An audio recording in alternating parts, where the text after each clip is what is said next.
بسم الله الرحمن الرحيم الحمد لله رب العالمين والصلاة والسلام على رسول الله وعلى آله وصحبه أجمعين. All praise and thanks belongs to Allah subhanahu wa ta'ala, and may the peace and blessing of Allah be upon His servant and final messenger Muhammad sallallahu alayhi wa sallam.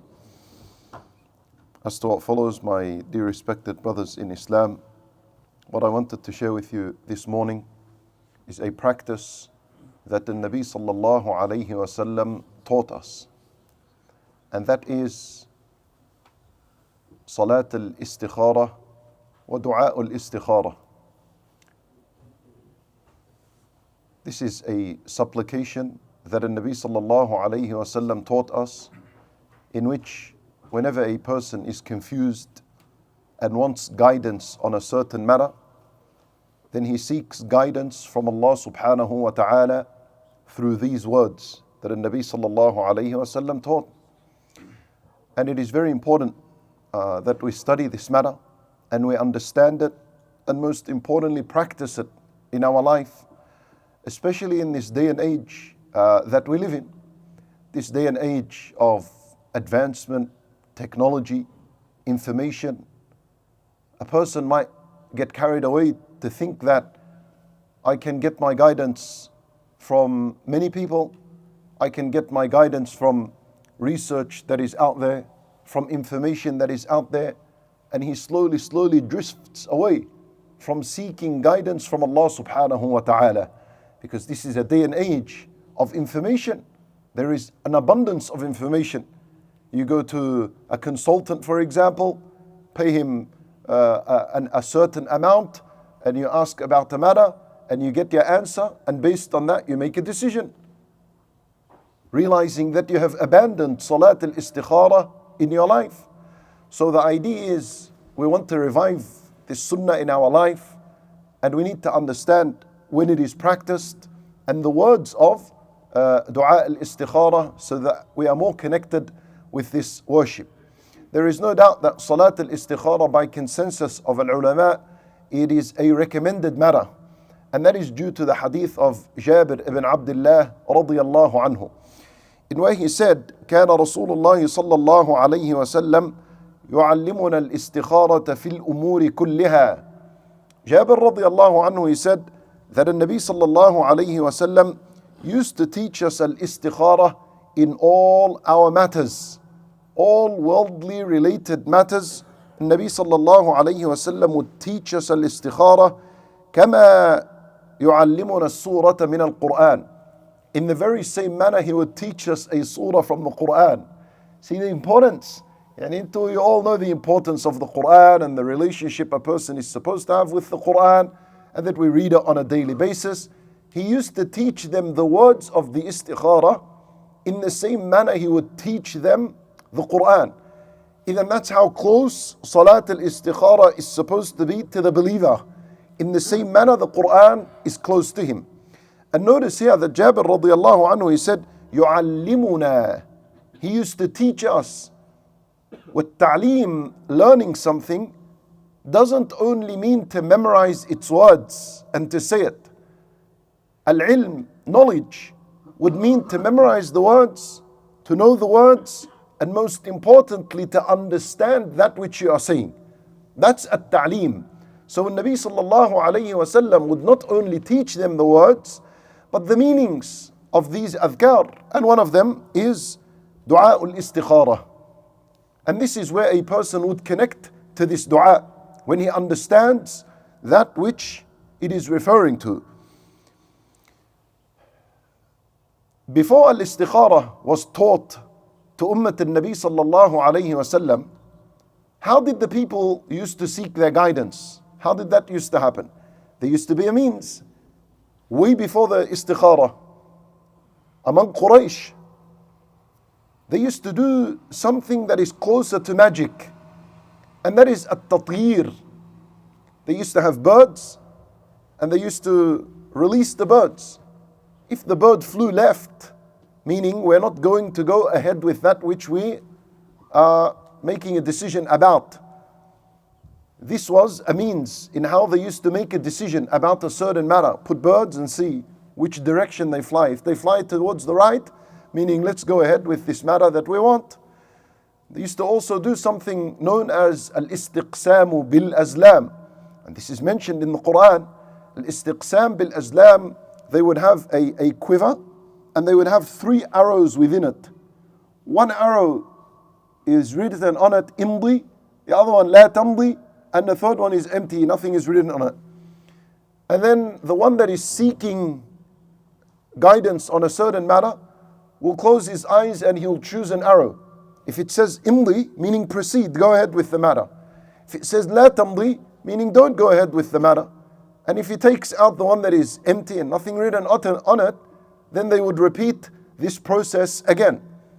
This was the type of istikhārah they used to practice before Nabi sallallahu alayhi wasallam taught us what I'm about to share with you. Allah Azza wa Jal in the Qur'an, He forbid al-istiqsamu bil-azlam, as in Surah Al-Ma'idah. So this matter and everything else is forbidden. And the only thing that remained is al-istikharah, of course, wal-istisharah, and we'll speak about that. So Nabi sallallahu alayhi wasallam, he said, إذا هم أحدكم بالأمر فليركع ركعتين من غير الفريضة. Nabi sallallahu alayhi wasallam, he said, if any one of you was concerned with a certain matter, he wants to make a decision about a certain matter. Let's say he wants to travel, and so he is now confused. Should I travel to this destination or not? He wants to get married to this certain person. Should I get married to her or should I get married to him if this was a woman or not? This is a huge matter. He wants to open a business. Should I open this business or not? He wants to invest in an existing business. Should I do so or not? There's a surgery that is required. Should I go ahead with this surgery or not? There's many things in the day and the night of a person in which they are bigger decisions, bigger than the normal matters that he has in life, that he is confused with and he needs guidance upon them. These are the very same matters that the Nabi sallallahu alayhi wasallam will teach us to seek Allah's guidance. Well, istikhārah, it comes from the word khayr. Khayr means goodness. Isti, the alif or the hamza, sin, ta, it means to seek something. Like istighfar, meaning to seek forgiveness.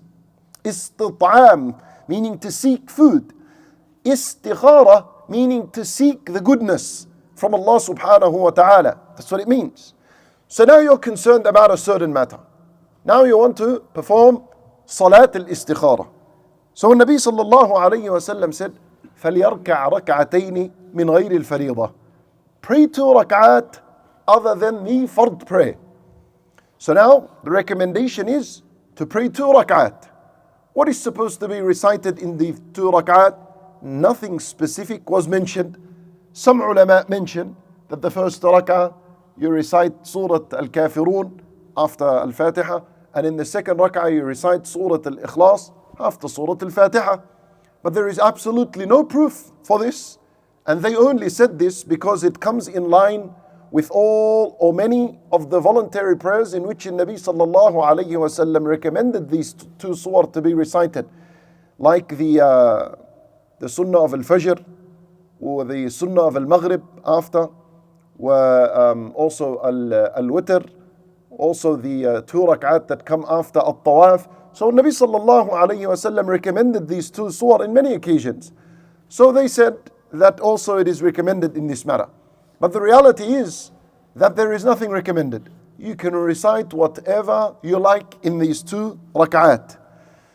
And these 2 rak'at are like any other salat. You will make wudu, face the qibla and pray. And you are not allowed to pray in times in which a salat is forbidden, such as after Salat al-Fajr, at dhuhr time, exactly when the sun is right in the middle of the sky, and just before that, 10 minutes before dhuhr, this is a forbidden time to pray. And after Salat al-Asr until al-Maghrib, that's a forbidden time to pray. And so Salat al-Istikharah would be forbidden to pray it during the times in which the prayer is forbidden to pray, except if a person had a situation and he required a decision on it, and he wanted to seek Allah's guidance, and he needs to make a decision within that prohibited time. It is only in that case where we say you can pray Salat al-Istikhārah, no issue. So let's say it is after Salat al-Fajr, and he needs to make the decision before sunrise. He cannot delay it. So we say pray Salat al-Istikhārah in this forbidden time, and there is no problem. And of course, if a woman is upon her periods, let's say, and she needed to make Salat al-Istikhārah, then she may do so without the Salat, just by saying the words. This would be in the case of a woman. Now, min ghayr al-fariḍah. So this is 2 rak'at. If a person recited Dua al-Istikharah in his sujood, in a fard salat in his sujood, would that qualify to be a Salat al-Istikharah? We say no. He just made Dua al-Istikharah, and this is not Salat al-Istikharah. Right? So these are matters to pay attention to. Can a person combine a sunnah prayer with Salat al-Istikharah? So let's say he's praying Sunnat al-Fajr, but he wants to combine that with the intention of Salat al-Istikharah as well. We say in this case that it is permissible, no problems to do so, but it is better to single out Salat al-Istikharah and separate it from any other voluntary prayer. Pray 2 rak'at and that's it. Don't mix it with anything else. That's the recommendation. Then the Nabi sallallahu alayhi wa sallam said, ثُمَّ لْيَقُلْ. After praying 2 rak'at, then say. This thumma is an indication that Dua al-Istikharah comes after concluding the 2 rak'at. Once you've finished and made a taslim, one to the right, one to the left, you've completely finished the salat, now you make Dua al-Istikharah while you are still sitting in your position. And of course, what is recommended is that you raise your hand because you are outside of a salat, and generally at dua there is a recommendation of raising your hands. There are opinions that mention a person may do Dua al-Istikharah just before he concludes a salat. After he's made at-tahiyat and he's finished, just before he says Assalamu alaikum wa rahmatullah, he stays in that position and he begins with Dua al-Istikharah, and then he makes taslim. In that case, if a person is going to do Dua al-Istikharah at the end of a salat, you don't raise your hand, obviously, because you're in salat and you keep your hands on your thigh and your knee. Now, but we're saying that al-ulama rahimahumullah would take from the word ثُمَّ لِيَقُلْ, meaning after as-salat has been concluded. So now you've prayed 2 rak'at, you're sitting and you've raised your hand and you begin with Dua al-Istikharah. This dua, we said, the best way to do it is to stick to its words and to memorize it and to say it from memory. That's the first best option. If you don't memorize it, or you haven't memorized it, or that's difficult, second best option is to have it written in front of you and you can read it from a piece of paper or the phone or whatever it is. If you cannot read Arabic and you haven't memorized it, the third option would be to say it, let's say in English. If you can say it in English, say it in English. Let's say you have no paper, or you don't know it in English, you haven't memorized it, and the matter is urgent. In this case, you do the same 2 rak'at, and afterwards you say any words that you are seeking Allah's Azza wa Jal's guidance on a certain matter. Any words that bring that type of meaning. But that's the last option. And the best option is to memorize, like you memorize a surah from the Qur'an, and you stick to these words. So when Nabi sallallahu alayhi wa sallam said, ثُمَّ لِيَقُلْ اللَّهُمَّ إِنِّي أَسْتَخِيرُكَ بِعِلْمِكَ. That's the first part. Oh Allah, I seek guidance through your knowledge. That's huge. From the very beginning, you are acknowledging that all knowledge belongs to Allah Azza wa Jal, and that Allah Azza wa Jal, His knowledge has encompassed all things and all matters. And so you are a slave that is in desperate need of guidance from Allah Azza wa Jal's knowledge. In this first part, Allahumma inni astakhiruka bi'ilmik, there is humility. And there is an acknowledgement from the servant that no one knows the reality of matters except Allah subhanahu wa ta'ala. The one who performs Salat al-Istikharah is a person who is convinced and certain about the name of Allah Al-Alim. The one who abandons Salat al-Istikharah and doesn't rush to this as a first resort, he has deficiency in the belief in Allah's name Al-Alim. This is why this is important. It solidifies and strengthens your iman in the name of Allah Al-Alim, the name of Allah, the All-Knowing. So Allahumma inni astakhiruka bi'ilmik. I am seeking guidance through your knowledge and not through anyone else's knowledge. Oh, by the way, you know, I said to you there's two processes, there's two steps here. There's something known as al-istishara wal-istikhārah. Al-istishara is to seek guidance from people. Wal-istikhārah is to seek guidance from Allah. So which one do we put first? Do we seek the people's guidance or Allah Azza wa Jal's guidance at the beginning? Yani let's say I wanted to open a business. Do I go to the people that are experts in that field, in that business, and ask them, what is your opinion? What is your opinion? What's your opinion? Once they've given me their opinion and I'm closer to making a decision, then I make an istikhara. Al-ulama rahimahumullah, they say it is better to put al-istikhara first, to make al-istikhara first, and then to seek the counsel of people, to seek their advice. And there is no problem at all to seek the people's advice first and then to do Salat al-Istikhara afterwards. There is no issue. Because seeking the people's advice is a means. And the means are permissible.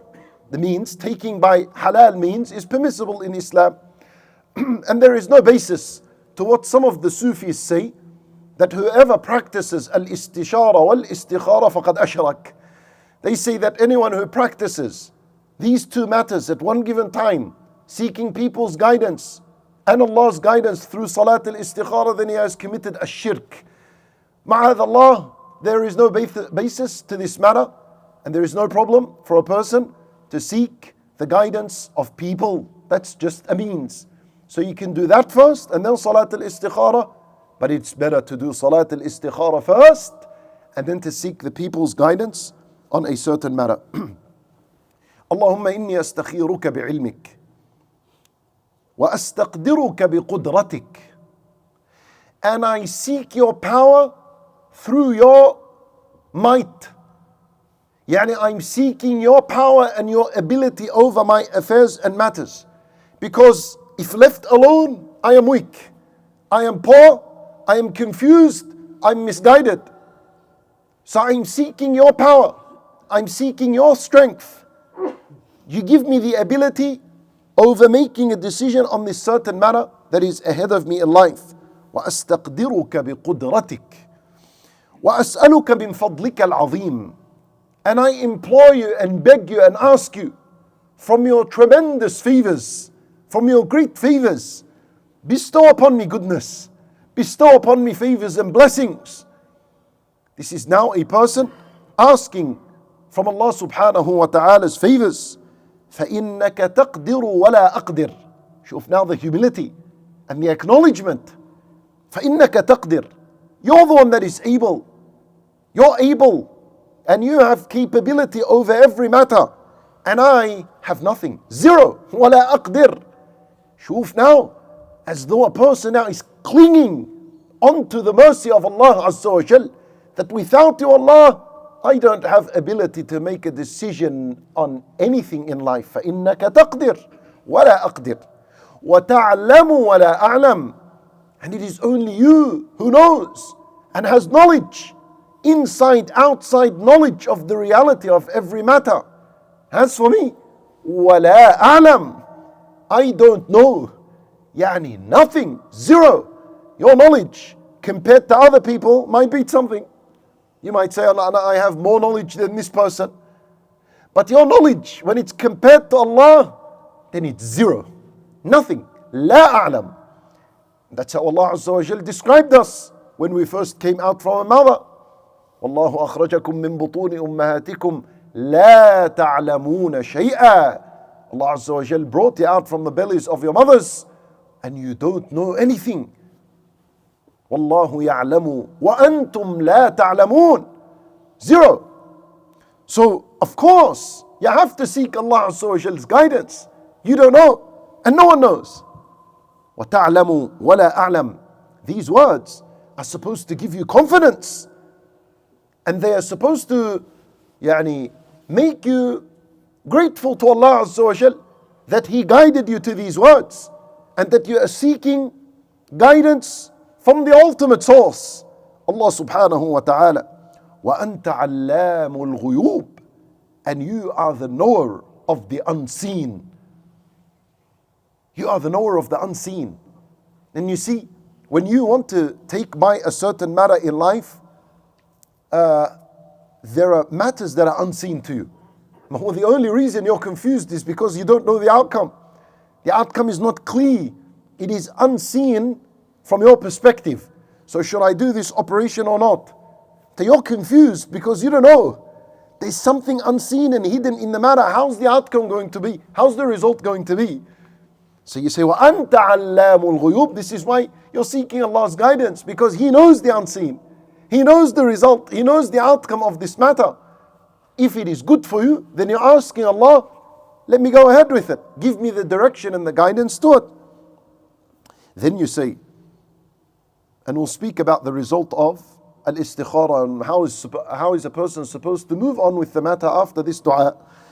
اللهم إن كنت تعلم أن هذا الأمر خير لي في ديني ودنياي خير لي في ديني ومعاشي وعاقبة أمري.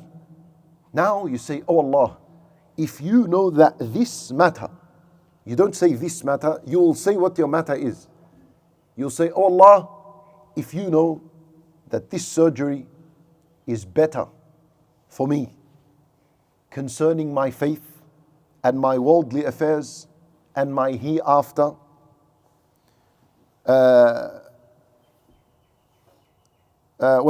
فيسره لي ثم بارك لي فيه فاقدره لي ويسره لي ثم بارك لي فيه. Then decree it for me, make it happen. ويسره لي, facilitate, make it easy for me, and then bless it for me. Look, this part here is the most important part, because this is now the actual istikharah.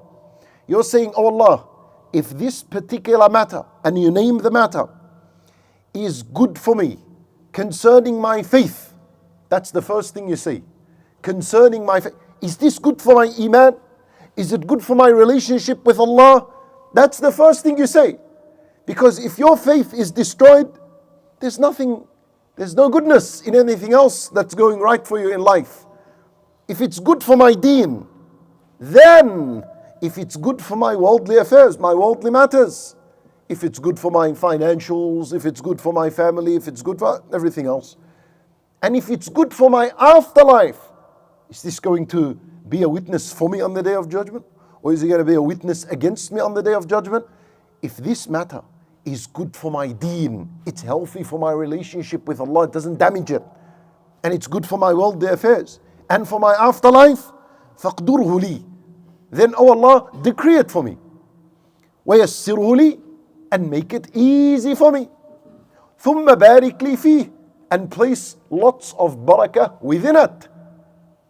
Then you will say, وَإِن كُنْتَ تَعْلَمُ أَنَّ هَذَا الْأَمْرِ شَرٌّ لِي. And if you know this matter, you repeat the matter. If you know that this matter is harmful for me, it is evil for me, شَرٌّ لِي فِي دِينِي, in my faith. This is going to impact my faith in a negative manner. Mathalan, you're making istikharah about a business, and you're saying, oh Allah, if this is going to be bad for my deen, in where I'm going to start skipping salat, or I'm going to skip obligations and so on, if it's bad for my deen, وَمَعَاشِي, and my worldly matters, my financials and so on, وَعَاقِبَةَ أَمْرِي, and my afterlife, this is going to be bad for me in all sense, then فَاصْرِفْهُ عَنِّي, keep it away from me. اصرفه, meaning move it away from me. وَاصْرِفْنِي عَنْهُ, and move me away from it. This wording here, there is emphasis in the type of distance you want from this matter. اصْرِفْهُ عَنِّي, keep it away from me. وَاصْرِفْنِي عَنْهُ, and move me away from it. Meaning create a huge distance between me and it. Make it inaccessible for me. وَاقْدُرْ لِيَ الْخَيْرَ حَيْثُ كُنْتَ. And then you're ending off the dua by saying, and decree for me goodness wherever I may be.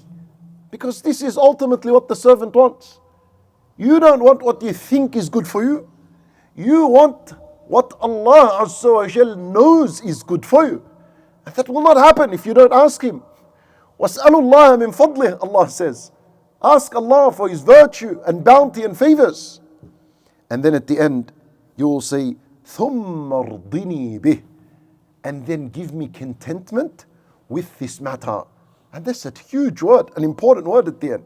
Because some people, they do al-istikharah, and then they just break the doors to get to whatever they want, not responding to the outcome of al-istikharah, which I'll share with you. But the idea is ثُمَّ ارْضِنِي بِهِ. That's the main thing. If Allah Azza wa Jal was to make it easy for you, then oh Allah, give me acceptance in my heart that I'm content and pleased with your qadr. And if it doesn't happen, and it's not from my naseeb, it's not from my decree, then give me contentment that I don't become sad and upset that the opportunity has been lost. Give me contentment. And that is the case of the believer. He is to be content with every matter that Allah Azza wa Jal decrees for him. So now we've said dua al-istikhara, you've said it once, and you have finished. What do we do now? The outcome. See, the result of al-istikhara has nothing to do with dreams. That's what's common among people. I did istikhara, I slept, I saw this dream. Should I go ahead or not? That has nothing to do with the response of al-istikhara. Feelings. I feel a certain way in my heart. That has nothing to do with istikhara. I feel that I'm supposed to proceed with the matter. Well, I feel uncomfortable. That has nothing to do with al-istikhara. Aslan, if you feel uncomfortable within your heart, why are you doing the istikhara to begin with? Al-istikhara is once you've made a decision on a matter, just before you go ahead, you make salat al-istikhara, and then immediately get up and you proceed. That's how you respond to dua al-istikhara. Immediately after it, you get up and you proceed with the matter. If it's a surgery, get up and do it. If it is a business, go ahead and do it. If it's an investment, go ahead and do it. If it's a travel, go ahead and do. If it's a marriage, go ahead. The thing is here, once you start walking towards this matter, if things become difficult, now the path to that thing becomes difficult and rigid and rough. You can't get there anymore. It's being blocked, it's being delayed. Khalas, that means there's no goodness in this, turn away from it. But if it's easy, facilitated for you, smooth, comfort, you get to it, beyond what you expected, and it's made easy, that's the goodness. Khalas, ma'nata, this is what Allah Azza wa Jal wanted for you as a good matter. That's how we respond to al-istikhara. No feelings and no dreams. You see, the dreams, of course, they're an important part in life, but al-ulama rahimahumullah, they say, you never base a decision or make a decision based on a dream. Dreams are more like comforts, reassurance to a person, giving him good news, glad tidings, as Nabi sallallahu alayhi wa sallam said, تِلْكَ عَاجِلُ بُشْرَى الْمُؤْمِنِ. That's what dreams are like. They're a push, a motivation, and encouragement to do good and so on. If you saw a good dream from Allah Azza wa Jal. But there is no such thing as to take guidance from a dream. You take guidance from the Qur'ān, from the Sunnah, or Salat al-Istikhara, and things like this. طيب. Can Salat al-Istikhara be repeated? That's another question. Well, the correct opinion here is that yes. If a person is still doubtful and hesitant, doesn't want to do that step, he can repeat Salat al-Istikhara. Even if he's not doubtful or hesitant, He can pray one Salat al-Istikhārah, another one, a third one, no problems. What dalil for this is the incident and the words of Abdullah ibn Zubayr radiyallahu anhu. Abdullah ibn Zubayr, at his time, Al-Kaaba was damaged. So he wanted to destroy it and rebuild it upon the foundations of Ibrahim. Because the Kaaba, its essence, its foundation is upon the foundations of Ibrahim. Since then, it hasn't moved a millimeter to the left nor to the right. Once in Mecca, when Quraysh wanted to move the foundations, the entire grounds of of Mecca shook. No one's allowed to change the foundations. Where the Kaaba is right now is exactly where it is from the day Allah Azza wa Jal ordered and commanded for it to be built. So Abdullah ibn Zubayr, he said to the people, what do you think? He's taking their opinion. I want to demolish the Kaaba and rebuild it strong. They said to him, don't do that. They said the Nabi sallallahu alayhi wa sallam died and the Kaaba was exactly in the same manner. So don't touch it. Don't add a brick, don't remove a brick. So he got angry and upset. He said to them, Wallah, if any one of you's house was destroyed, you'd renovate it and you would fix it. And this is the house of Allah Azza wa Jal. So he said to them, وَإِنِّي مُسْتَخِيرٌ ثَلَاثًا فَنَاظِرُ فِي أَمْرِي. He said to them, and I'm going to do an istikhara 3 times, and then I'll take a decision on the matter. And he's saying this in front of Sahaba. And no one refuted him. No one condemned him for this practice and this say. Therefore we learn from this that a person can repeat Salat al-Istikhara, no problems. Dua al-Istikhara is a dua. And generally what is recommended with dua is repetition. So there is no issue concerning this matter. This is the end of our lesson. It is good now to take what you have heard and put into practice in every matter that comes in life. Whether you feel like you need to do an istikhara or not, when it is big matters like this, make an istikhara for them. And you can do so either before the istishara, seeking the counsel of the people, or afterwards, as we mentioned. Wallahu a'lam. We ask Allah Azza wa Jal to accept from us all. We ask Him subhanahu wa ta'ala to forgive our sins and our shortcomings. Innahu waliyu dhalika wal qadiru alayh. Wa sallallahu wa sallama wa baraka ala nabiyyina Muhammad wa ala alihi wa sahbihi ajma'een.